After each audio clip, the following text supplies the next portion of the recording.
할렐루야. 오늘도 주의 전에 오신 여러분들을 사랑하고 축복합니다. 우리 옆 사람과 함께 우리 인사하겠습니다. 한 해 동안에 수고 많으셨습니다 라고 인사하겠습니다.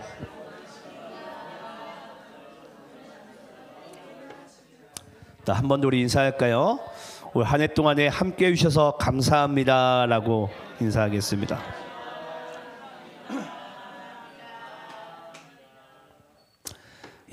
여러분 아시겠지만 오늘은 2023년 마지막 날 12월 31일이고요. 오늘 저녁 이제 밤 10시부터는 성구영신 예배가 진행됩니다. 특히 오늘 또 말씀 카드를 또 우리가 다 같이 또 뽑는 시간도 있는데요.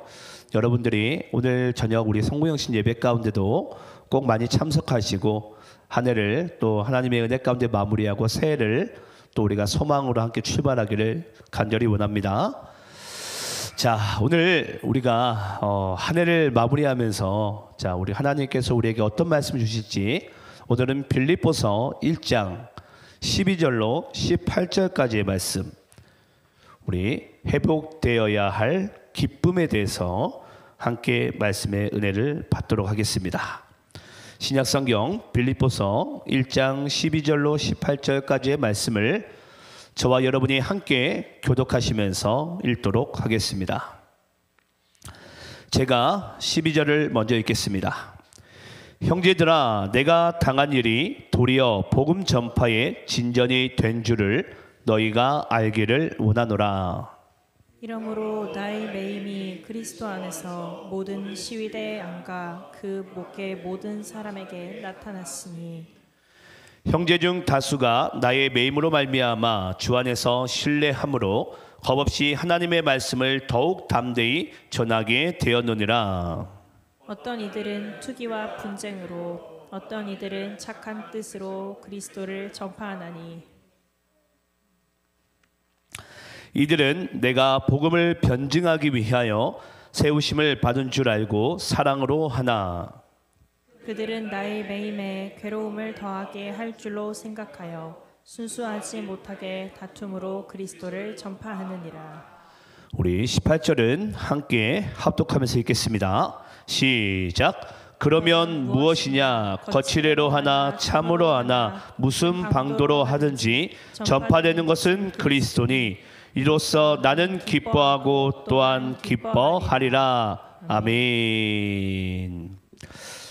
자, 오늘은 우리가 이제 한 해 마지막 날이기도 하고 또 2024년 또 새로운 또 주가 출발하는 주이기도 합니다.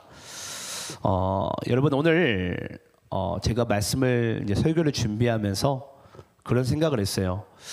한 해 마지막 날에는 어떤 설교가 우리에게 가장 은혜가 될 수 있을까라는 것이 이제 저에게는 이제 물음표이자 또 숙제였습니다. 근데 제가 이제 성탄절을 보내고 이제 연말을 이렇게 마무리를 하면서 이상하게 한 가지 이제 물음표가 그려지게 되는 거예요. 그게 뭐냐면 바로 이 기쁨이라는 단어였습니다. 뭐 여러 가지가 있는데요. 근데 왜 우리 안에 기쁨이 없을까? 기쁨이 없을까? 여러분 어떻게 여러분 각 사람의 심령이 우리가 그리스도로 인해서 기쁘십니까? 요즘 우리 대한민국 사람들을 보면 이 얼굴에 웃음기가 많이 사라졌어요. 어쩌면 우리는 그리스도로 인해서 우리는 구원받은 것만으로도 우리는 어찌 보면 우리 안에 기쁨이 샘솟을 수밖에 없고 넘칠 수밖에 없는 것이 저는 그리스도인의 정체성이라고 생각을 해요. 그래서 우리에게는 구원받은 것만으로도 우리는 기뻐할 수밖에 없고 또 기뻐할 수밖에 없는 것이 정말 하나님 아버지의 뜻일진데요. 요즘 뭐 아시겠지만 우리나라는 항상 연말 되면 방송국들마다 시상식을 하지 않습니까? 근데 시상식을 봐도 보니까 다 초상집 분위기예요. 아무리 대상을 타건 최우수상을 타건 보니까 여러분 아시겠지만 지금 유명 연예인이 자살로 인해서 뭐 온 나라가 그걸로 인해서 충격에 휩싸이기도 하고 특히 뭐 보니까 연예계에서는 이미 뭐 말도 안 될 정도로 분위기가 안 좋더라고요. 그러니까 저는 그런 일들이 이제 우리나라에서 자주 일어나고 다 여러분 아시겠지만 누가 조그만 잘못만 하나만 해도 다 죽여라 죽여라 하잖아요. 그리스도인 이 땅 가운데 단 한 한 명의 영혼이라도 살리러 오셨는데, 예. 우리나라는 점차 분위기가 이상하게 죽여라는 분위기로 바뀌는 것 같아요. 그러다 보니까 조금만 잘못을 해도, 조금만 실수를 해도 그냥 서로를 용납하지 못하고 또 이해해주지 못하고 포용해주지 못하는 그런 모습들 속에서 너무 긴장감과 또는 두려움이 앞선 나머지 정말 그리스도인들마저 가져야 될 그 기쁨이 너무나도 사라져 있는 것 같습니다. 여러분, 오늘 우리가 좀 성경을 보기 전에 성경에서는 기쁨에 대해서 여러분 우리에게 뭐라고 말씀하는지를 우리가 함께 한번 읽어보겠는데요. 성경에서는 기쁨에 대해서 우리에게 뭐라고 말씀하는지 우리 한번 빌립보 4장 4절 말씀을 함께 한번 읽어보겠습니다. 자, 성경에서는 기쁨을 이렇게 우리에게 이야기하고 있습니다. 빌립보서 4장 4절 우리 함께 한번 읽어보겠습니다. 시작. 주 안에서 항상 기뻐하라. 내가 다시 말하노니 기뻐하라. 여러분, 이게 바로 성경에서 말하는 기쁨의 정의예요. 뭐라? 주 안에서 항상 기뻐하라. 다시 말하노니 기뻐하라. 예. 여기 있는 분들 중에 뭐 각자 여러 가지 삶의 뭐 배경이 있고 환경이 있겠죠. 예. 근데 중요한 것은 이 기쁨이라는 이 단어에서 성경에서 정의하고 싶은 것은 바로 주 안에서는 우리가 얼마든지 기뻐할 수 있다라는 거예요. 예. 그리고 그것을 다시 한번 강조하면서 우리에게 이야기를 하고 있습니다. 다시 기뻐하라. 네. 우리가 비록 옆에서는 초상집이 나더라도, 네.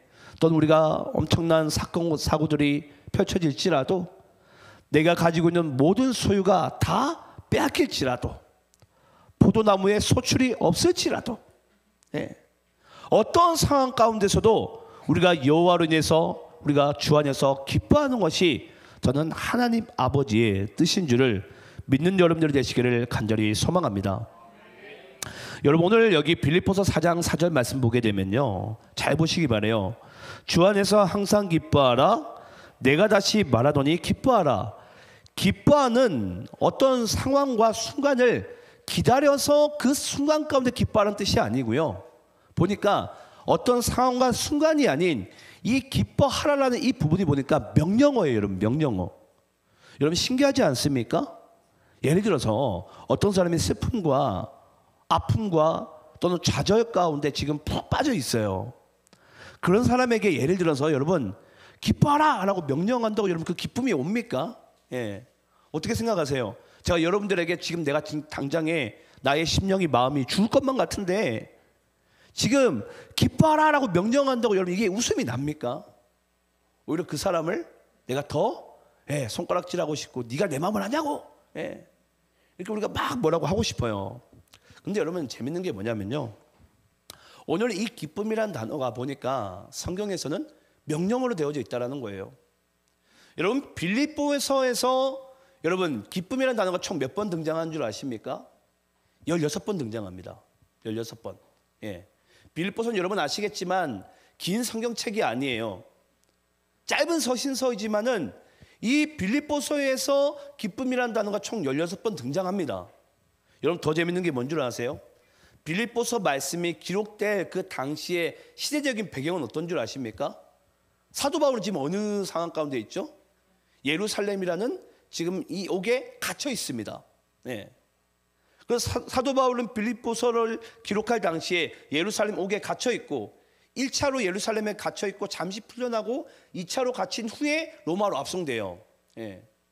그러니까 바울의 입장에서는 자기의 상황으로 보서라도 빌립보서를 기록할 당시에 기뻐할 수 없는 상황 가운데 빌립보서 말씀에 가장 많이 반복되어서 나온 단어가 기쁨이란 단어예요. 또 당시 한번 시대적으로 한번 우리가 배경을 볼까요? 당시는 어떤 시대죠? 로마 시대입니다. 모든 나라와 모든 사람들이 로마 황제의 그 엄청난 정치의 탄압 앞에, 그 엄청난 권력 앞에 무릎을 꿇을 수밖에 없었고 조아릴 수밖에 없었던, 여러분 그때 당시 뭐 부정부패가 어디 있습니까? 로마 황제가 얘기하면 곧 그게 법이에요. 그냥 로마 황제가 얘기하면 그냥 끝이에요. 그걸로 부정부패는 뭐 깃발을 들 수 없고 뭐 어떤 뭐 제스처를 취할 수가 없습니다. 국민들은, 전 세계가. 그런 상황 속에서도 지금 사도 바울이 그리스도께서 바울을 통해서 우리에게 말씀하고 싶은 부분이 뭐냐면 기뻐하라는 거예요. 저도 연말을 이렇게 보내면서 그랬습니다. 정말 내 안에서, 하나님 안에서 내가 정말 내 안에 회복되어야 할 것이 무엇인가? 저는 그것은 반드시 저는 기쁨이라고 믿습니다. 여러분, 기뻐할 줄 아는 자가 하나님께 감사한 인생을 살아가요. 예, 기뻐할 줄 아는 자가. 근데 그리스도 안에, 그리스도인들 안에 보니까 기쁨이 없어요. 기쁨이 없어요. 예. 전 여러분들이 다시 한번 말씀드리지만 기뻐하시기 바랍니다. 다시 한번 말하노니 기뻐하시기 바랍니다. 예. 왜냐? 주 안에서 그 모든 것이 가능케 된다라는 것입니다. 그래서 오늘 전 여러분들이 이 한 해를 마지막하는 이 마지막 날에 또 새해를 출발하는 이 시점에서 전 여러분들이 이 빌립보서 말씀을 통해서 다시 한번 주님 안에서 이 기쁨을 회복하는 시간 되길 소망합니다. 자, 우리 한번 말씀을 보겠습니다. 우리 12절 말씀을 한번 여러분들이 다시 한번 읽도록 하겠습니다. 자, 12절 말씀. 자, 함께 있습니다. 시작. 형제들아, 내가 당한 일이 도리어 복음 전파의 진전이 된 줄을 너희가 알기를 원하노라. 사도 바울이 뭔가 이유는 모르겠지만 지금 이 빌립보서를 서신서를 쓰면서 형제들에게 이야기를 합니다. 어떤 이야기를 하냐면요, 형제들아, 지금 내 상황이 어떠한지를 내가 너희들이 알기 원한다. 여러분, 지금 빌립보 교회는 지금 난리가 났어요. 어떤 난리가 났냐면 지금 사도 바울이 행방불명이 됐습니다. 이 사람이 지금 감옥에 갇혀 있는지, 아니면 죽었는지, 어디서 배를 굶고 있는지, 아니면 어디서 매를 맞고 있는지, 박해를 맞고 있는지 도무지 소식이 안 들려요. 왜 그렇죠? 감옥에 있으니까. 그때 당시 여러분 뭐 핸드폰이 있습니까? 인터넷이 있습니까? 전화기가 있습니까? 예. 뭐 비행기가 있어요? 뭐가 있어요? 아무것도 없어요. 그런 상황 가운데 바울이 지금 행방불명이 됐어요. 감옥에 갇혀 있는 소식은 그 예루살렘 주변 사람들이나 알겠죠. 빌립보 교회는 모르는 거예요. 그런 상황 가운데 지금 바울이 죽었는지 살았는지 어땠는지 전혀 모르는 상황 가운데 사도 바울이요, 지금 내가 지금 예루살렘 감옥에 갇혀 있다는 이 소식을 너희들이 알길 원한다라고 얘기합니다. 근데 여러분 참 재밌습니다. 이 빌립보 교인들이요, 참 착한 게 뭐냐면요, 바울의 이 소식을 듣자마자 빌립보 교회는요, 바울을 의심하기보다, 보통 여러분 예를 들어서 목사님이 감옥에 갇혔어요. 여러분들에게 아무 소식이 전해지지 않았는데, 저 인간 저럴 줄 알았어. 저 인간 어디서 도둑질했구만. 또 뭐 나쁜 짓 해가지고 저 감옥에 갇혔구만. 보통은 여러분 우리가 이러지 않습니까? 그런데 여기 보니까 빌립보 교인들은요, 그 소식을 듣자마자요, 바로 사도 바울에게 구제 물품들을 그냥 대거 보내버립니다. 이유도 묻지 않아요. 어떤 의심도 하지 않아요. 그냥 빌립보 교회는요, 그냥 바울에게 구제 물품들을 막 보내는 거예요. 자, 그래서 말씀 보면서 그랬어요. 야, 이 사람들은 참 순수하다, 착하다. 대부분들은 의심할 법하고 왠지 연락이 좀 몇 주 동안, 몇 달 동안 두절되면 이 사람이 뭔가 딴 주머니를 차고 있구나 라고 의심을 할 텐데, 빌립보 교인들은요, 그걸 철저하게 신뢰해 주는 거예요. 그런 상황 가운데 참 재밌습니다. 사도 바울도요, 그냥 빌립보 교인들에게 구제물품을 받아가지고 구제물품 받았으니 내가 고맙다, 이런 이야기로서 편지를 쓰는 것이 아니고요, 정말 이 빌립보 교회에게 뭔가 답신을 주고 싶은 메시지가 있었나 봐요. 그 메시지가 바로 오늘 우리가 보는 이 본문 메시지입니다. 자, 그리고 한번 12절 말씀 보게 되면요, 형제들아, 내가 당한 일이 도리어 복음 전파의 진전이 된 줄을 너희가 알기를 원하노라. 여러분, 이게 말이 됩니까? 지금 사도 바울은 예루살렘 옥에 갇혀 있는데 빌립보 교인들에게 이야기를 하고 있는 거예요. 내가 도리어 감옥에 갇혀 있는 것이 뭐에? 복음 전파에 진전이 되고 있대요. 여러분, 이게 말이 됩니까? 뭔가 지금 상황이 좀 이해가 안 되시는 것 같은데, 저는 이게 말이 안 된다고 생각하는 거예요. 아니, 어떻게 감옥에 갇혀 있는데 어떻게 복음이 전파되는 것에 진전이 되고 있냐고요. 여러분, 그리스도인들이 정말 우리가 하나님 안에서 못하는 게 뭔 줄 아세요? 하나님이 하시는 일을, 하나님이 이루신 일들을 우리는 기다리지 못해요. 내가 먼저 하고 맙니다, 우리는. 근데 여기 보니까요, 사도 바울은 비록 감옥에 갇혀 있으나 뭔가 모르겠지만은 이 복음이 전파되는 것이 진전되고 있다는 거예요. 예. 여러분 잊지 마시기 바랍니다. 내가 가만히 있다고 복음이 안 움직이는 게 아니에요. 내가 지금 우리가 어쩌면 기도를 하고 있다고 하나님께서 가만히 멍뚱멍뚱 그냥 이 세상을 그냥 내버려 두시는 게 아니에요. 비록 내가 갇혀 있을지라도 그 갇혀 있는 순간에도 언제나 주의 선하심이, 주의 인자하심과 인도하심이, 또 주의 그 주권이 저는 이 세상을 다스려 나간 줄 믿으시기를 간절히 축원합니다. 그래서 우리는 때로는요, 하나님께서 묵묵히 기도하라고 할 때는 기도해야 되고요, 묵묵히 기다리라고 할 때는 기다려야 되고요, 지금 사도 바울 같이 묵묵히 묶여 있고 매여 있으라고 하면은 또 매여 있으면 됩니다. 무조건 우리가 움직인다고 여러분 복음이 막 전파되어지고 많은 영혼들 구원받고 하는 게 아니에요. 자, 그러면서 우리 한번 13절 말씀 한번 읽어볼까요? 자, 왜 복음 전파가 진전되는지 13절 말씀이 등장하는데요. 자, 13절 말씀 여러분들이 읽겠습니다. 자, 시작. 이러므로 나의 매임이 그리스도 안에서 모든 시위대 안과 그 밖의 모든 사람에게 나타났으니. 사도 바울이 얘기합니다. 지금 사도 바울은요, 아시겠지만 예루살렘 감옥에 이 1차로 2년 동안 이 감옥에서 감금이 되게 됩니다. 갇혀 있어요. 갇혀 있는데 그때 당시 여기 보니까 시위대가 나옵니다. 시위대. 이 시위대는 왕궁 경비대인데요. 이 왕궁 경비대가 그때 당시에 사도 바울을 감시했던 자들이 총 16명이었대요. 그 16명이요. 사교대로 4명씩 사도 바울을 감시를 합니다. 자, 질문을 해볼게요. 여러분, 4명이 사교대로 16명인데 총 그렇게 만약에 사도 바울을 24시간 감시를 했다고 쳐요. 2년 동안. 여러분들이 만약에 사도 바울이면 뭘 할 것 같으세요? 그 16명과 뭘 할 것 같으세요? 여러분들은 그냥 뭐 오면 뭐 농담 따먹기는 하고, 예, 이럴 것 같습니까, 여러분?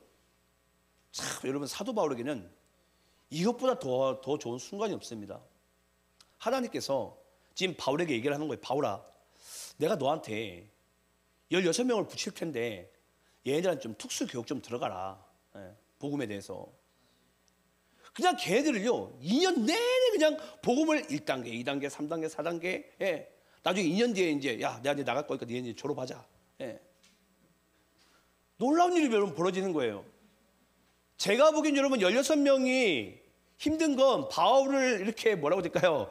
이렇게 감시하는 것보다 더 힘든 건 오늘도 귀에 피가 나도록 나는 가서 복음을 들어야 되는구나.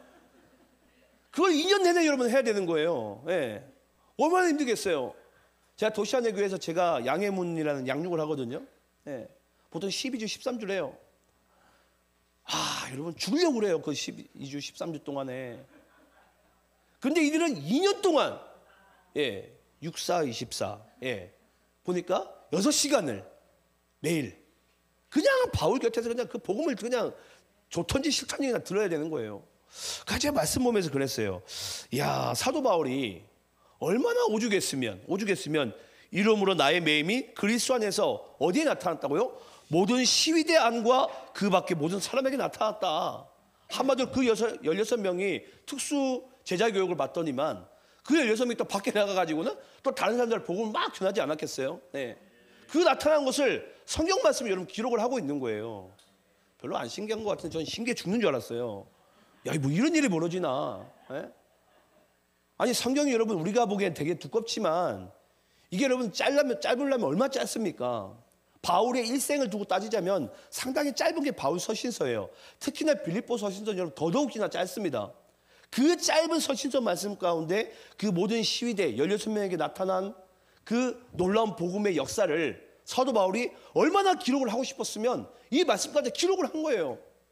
그 16명에게 이렇게 나타나더니 그 16명을 통해서 그 밖에 있는 모든 사람들에게도 나타났다. 왜냐? 바울은 밖에 나갈 수가 없는데 이 16명은 계속 교대로 왔다 갔다 하잖아요.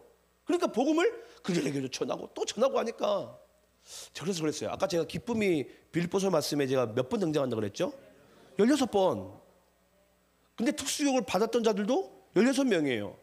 그러니까 바울의 입장에서는 야, 내가 16명을 제대로 내가 제자 교육을 해가지고 얘네들을 통해서 그냥 그 성 안에 그냥, 예, 그냥 복음 전파가 그냥 팍팍 되는 거예요. 와, 저는 이걸 보면서 너무 놀랍기도 하고 너무 감사한 거예요. 여러분, 우리가 한 해를 마감하면서 여러분 그렇지 않습니까? 우리 도시하늘교회가 무슨 일을 했을까? 어떤 열매를 거뒀을까? 또는 각자 여러분들의 삶 가운데 나는 하나님 안에서 뭐 어떤 일을 했나? 근데 나는 그냥 화장실 청소를 했을 뿐이고, 나는 그냥 각자 성가대 또는 뭐 반주 또는 찬양인도 또는 주방에서 봉사, 여러 가지 우리는 각자 맡아서 했을 뿐인데, 그 일 가운데 하나님께서 이와 같은 놀라운 일들을 나타내셨다는 거예요. 여러분, 바울이 생각을 해보세요. 그냥 옥에 갇혀 있을 뿐이에요. 그냥 시간은 그냥 2년 동안 남아도니까 그냥 2년 내내 그냥 그 16명만을 붙잡고 그냥 복음을 전하는 거예요. 여러분, 2년 동안 16명을 붙잡고 복음을 전하는데 그들이 안 변하고 뭐 문수가 있겠습니까? 이건 하나님이요, 그냥 작정하신 거예요. 그 16명을 예수 제자로 만들기로. 예. 그러니까 여러분, 이보다 특별 더 뭐 가외가 없는 거예요. 예. 그러니까 저는 여러분들이 그런 생각을 좀 가졌으면 좋겠어요. 여러분, 그리스도인들은요, 환경으로 인해서, 나의 주어진 상황으로 인해서 나의 삶이 영향을 받지 않습니다. 하나님이 하시려면요, 어떠한 상황 가운데도 저는 하나님은 그 일을 반드시 이루시는 분이 하나님인 줄 믿으시기를 간절히 축원합니다. 바울의 입장에서는 그래요. 내가 비록 지금 갇혀 있지만 하나님이 나를 갇히게 하셨다는 거예요. 여러분, 믿습니까? 그래서 바울이 얘기하는 거예요. 나의 매임이 그리스도 안에 있다는 거예요. 나의 매임이. 네. 이건 내가 그들이 나를 가둬둔 게 아니라 그리스도 안에서 하나님께서 나를 매이셨다는 거예요. 그걸 믿으니까 그 상황 속에서도 하나님께서 계획하신 그 16명을 통해 하나님은 놀라운 복음의 역사를 그 모든 시위대 가운데, 또 그 시위대를 통해서 밖에 있는 모든 사람들에게도 나타나게 하신 줄을 저는 믿는 여러분들이 되시기를 간절히 축원합니다. 얼마 전에 이제 막 최근에 예수를 만나신 분과 이야기를 하는 순간이 있었어요. 막 그분이 그러는 거예요. 자기가 이렇게 나이 먹고 살아가는 인생 가운데 예수를 만난 이 기쁨을 이제서야 알게 돼서 너무 진짜 하나님께 감사하다고 눈물을 흘리시는 거예요. 제가 그걸 보면서 그랬어요. 야, 요즘에 여러분 그런 사람 만나기 얼마나 힘듭니까? 내가 예수님의 그 은혜를, 또 내가 예수님을 이제 만나서 너무 감사한 그 기쁨을 여러분 눈물을 흘린 적이 여러분들 언제이십니까? 혹시 여러분 기억이나 나십니까? 저는 그리스도인들이 정말 하나님 안에서 회복해야 될 것은 이거라고 생각해요. 오늘도 이 예배 가운데 말씀 속에서 내가 예수님을 만나는 거예요. 하나님을 만나는 거예요. 그 뜨거움과 기쁨과 감격을요 경험한 자들은요 예수님을 떠날 수가 없습니다. 네. 그 순간이 내가 감사하고 그 순간이 내가 기쁜 거예요. 제가 이 단에 서면서 항상 하나님 앞에 제가 점검하는 것 중에 하나가 그거예요. 저는 짧게 여기서 설교하고 내려가지만은 이 짧은 순간에도 단 한 명의 영혼이라도 하나님을 만나게 하시고 그리스도를 알게 해달라고. 여러분, 이것이 여러분 예배 아닙니까? 예. 이게 여러분 진짜 예배예요.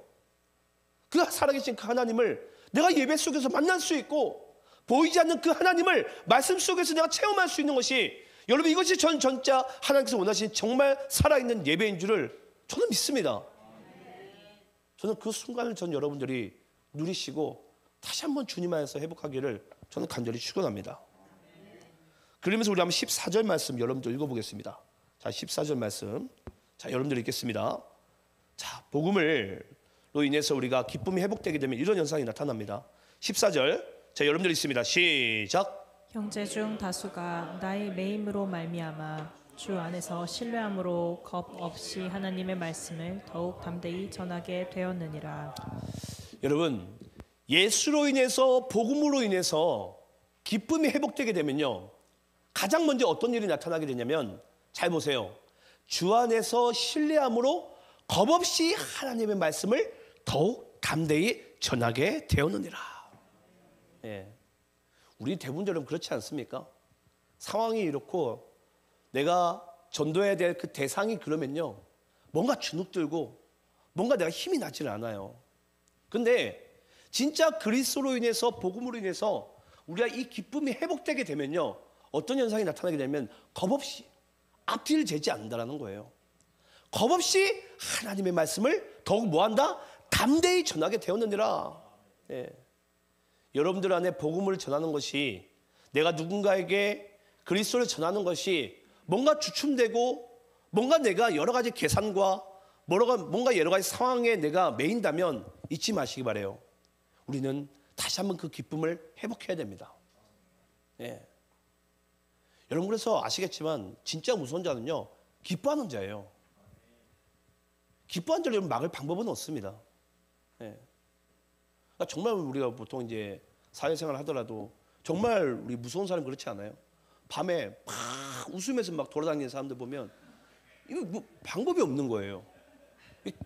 혹시라도 밤에 마주치면 무서워요. 그런 사람들 보면 저 사람 왜 저러나. 예. 그러니까 저는 여러분들이 정말 예수로 인해서 기뻐하면서 복음을 전할 때 저 사람이 가지고 있는 저 기쁨은 뭔가, 그런 한번 물음표가 좀 그려질 수 있는 그런 여러분들이 되시기를 간절히 축원합니다. 자, 또 복음으로 기쁨이 임하게 되면 또 이런 현상이 나타나는데요. 15절 말씀 또 여러분들 읽겠습니다. 자, 함께 있습니다. 시작. 어떤 이들은 투기와 분쟁으로, 어떤 이들은 착한 뜻으로 그리스도를 전파하나니. 여러분, 예수로 인해서 복음으로 인해서 기쁨이 회복되게 되면요, 어떤 이들은 투기와 분쟁으로도 보니까 그리스도를 전파하는 거예요. 또 어떤 이들은 착한 뜻으로 또 그리스도를 전파하는 거예요. 그러니까 어떤 방법으로든 보니까 그리스도를 전파하는 일밖에 나타나지 않는다라는 거예요. 뭐 하게 되면 그 성 안에, 그 교회 안에, 그 도시 안에 이 그리스도로 인해서 복음으로 인해서 기쁨이 회복되게 되면 우리가 보기에는 분명히 나쁜 일을 하는 것 같은데 전하는 것은 그리스도가 전파된다는 거예요. 참 여러분, 신기하지 않습니까? 예. 아니, 어떻게 투기와 분쟁을 하고 있는데도 전파되는 것이 그리스도래요. 이게 여러분 말이 되냐고요. 그런 놀라운 일들이 진짜 복음으로 인해서 우리가 기쁨이 회복되게 되면 그런 일들이 나타난다는 것입니다. 그리고 16절 제가 읽겠습니다.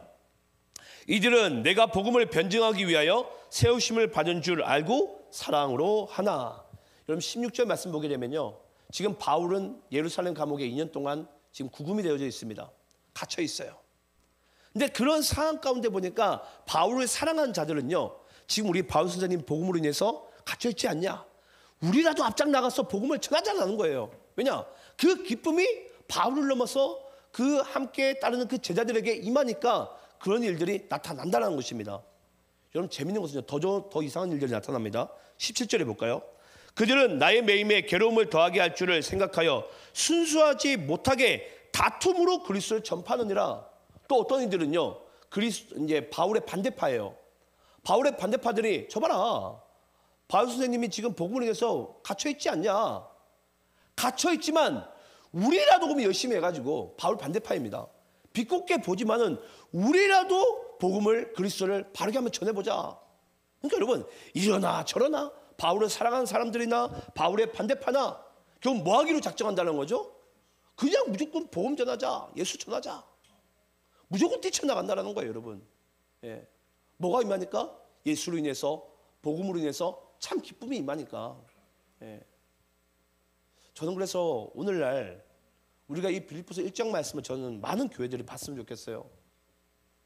우리는 이래서 예수 못 전하고 저래서 예수 못 전하잖아요. 근데 진짜 복음으로 인해서, 예수로 인해서 기쁨이 임한 자는요, 어떤 방법으로든 어떤 식으로든 전파되는 것은 그리스도니. 예. 이 말씀이 임하게 된 줄을 믿습니다. 자, 그러면서 우리 마지막 말씀, 우리 18절 말씀을 여러분들이 읽겠습니다. 자, 18절 함께 있습니다. 시작. 그러면 무엇이냐? 거칠애로 하나 참으로 하나 무슨 방도로 하든지 전파되는 것은 그리스도니. 이는 이로써 나는 기뻐하고 또한 기뻐하리라. 여러분, 이 18절 말씀을 여러분들이 꼭 잘 보시기 바랍니다. 이 18절 말씀들, 많은 그리스도인들이 이것을 우리가 이제 오해를 많이 해요. 여러분, 이 말씀은 우리가 어떤 방법은 상관없고 무조건 그리스도만 전파하면 되는구나라고 이 말씀을 대부분들은 그런 식으로 이해를 많이 합니다. 여러분, 그게 아니에요. 이 18절 말씀 무슨 뜻이냐면요, 분명히 나는 누군가에게 사기를 치려고 해요. 근데 정작 하나님은 그 사기친 사람을 통해서도 정작 전달되어진 것은 복음을 전달되어지게 하는 거예요. 내가 지금 누군가를 모함하고 있어요. 그 모함하고 있는 순간에도 그리스도께서는 오직 예수가 전파되는 그 상황들을 주님께서 만들어 가시는 거예요. 그럼 여러분, 이 18절 말씀에 결국 우리에게 던져주고 싶은 메시지가 뭐죠? 우리는 이렇게 하고 저렇게 할지라도 이 복음이 전달되어지고 역사되는 그 주권이 누구에게 있다는 거예요? 하나님에게 있다는 거예요. 여러분, 이 말씀 그래서 우리가 어떻게 받아들여야 되냐면 여러분, 이와 같습니다. 우리는 이런 상황에서 안 되고 저런 상황에서 안 되고 이래서 안 되고 저래서 안 되는데 그 복음에 전파되는 그 모든 능력과 모든 환경과 모든 주권은 오직 예수께 있다라는 그 사실을 저는 그리스도인들이 회복을 해야 된다는 것입니다. 근데 많은 교회들은요, 여러분, 이 말씀 그렇게 보지 않아요. 18절 말씀 보면서 야, 우리가 어떤 방법으로 우리가 한번 전도 한번 해볼래? 어떻게 우리가 한번 예수 한번 전해볼래? 그냥 여기에만 우리 그냥 골머리에 싸고 있는 거예요. 그러니까 정작 회의를 하면서 회의가 만들죠. 네. 정작 정답은 얻지 못해요. 근데 복음의 그 주권과 능력은 하나님께 있고 환경이 안 될지라도 어떤 방법으로든 하나님께서 그 진짜 복음을 믿고 예수를 위해서 기뻐한 자들은 하나님께서 사용하시는 줄 믿으시기를 간절히 축원합니다. 우리 한번 로마서 1장 17절 말씀 읽어볼까요? 자, 로마서 1장 17절.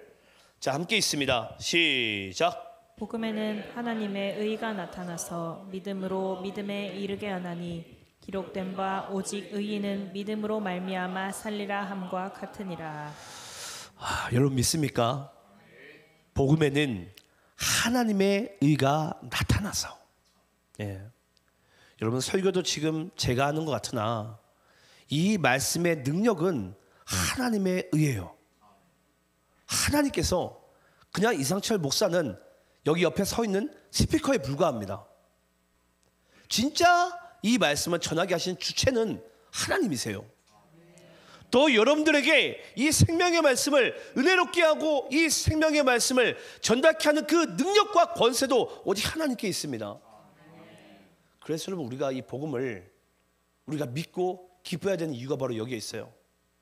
하나님께서는 오늘도 이 복음을 믿는 자를, 기뻐한 자를 통해서 어떠한 방법으로든 하나님의 주권으로 역사하시는 분이 바로 하나님이십니다. 우리 한번 또 디모데후서 4장 8절 말씀 읽어볼까요? 디모데후서 4장 8절.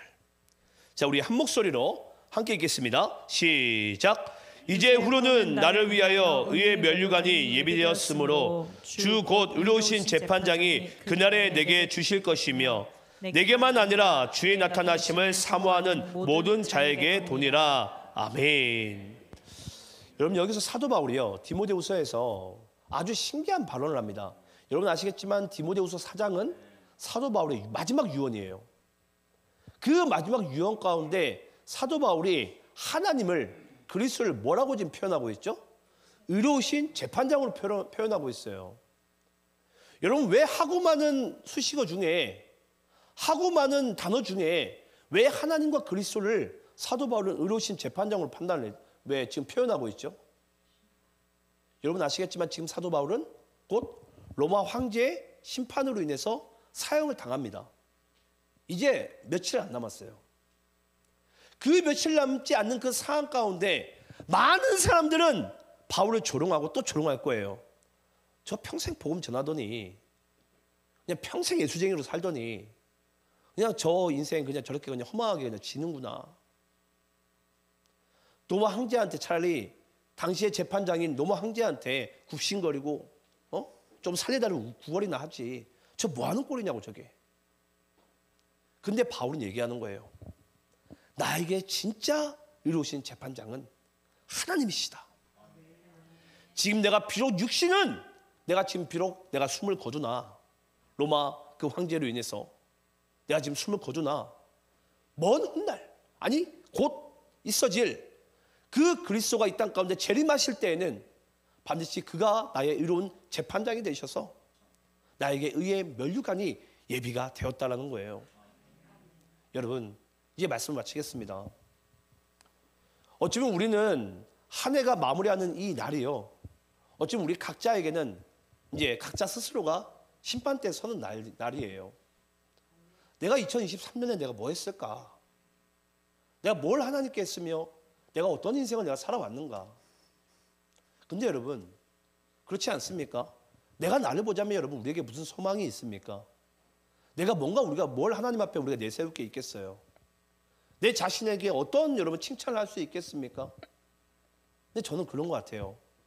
우리가 그런 거 다 제쳐두고 정말 내가 하나님 안에서 하나님께서 나의 의로우신 재판장이 되신다면 다른 것보다도 내가 그리스도 안에 살았고 내가 복음을 위해 정말 기뻐하고 이 교회를 지켜나가고 이 복음을 내가 지켜나갔다면 여러분, 그것으로 우리가 정말 그 의로우신 재판장께서 우리에게 선물해 주실 예비하실 것이 의의 면류관이지 않겠습니까? 저는 이것이 여러분들에게 소망이 됐으면 좋겠어요. 저는 이것이 여러분들이 이 땅에서 살아가는 삶의 목적이 됐으면 좋겠어요.